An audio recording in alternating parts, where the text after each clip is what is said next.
Gonna jump in here today to show you my new watermelon sorbet. It is so refreshing and icy, cool on a hot summer day. It's really hot here in the 90s.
Delicious, smooth,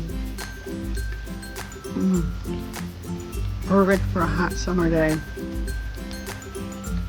Just blended watermelon and monk fruit or sugar, and you have a delicious, easy dessert.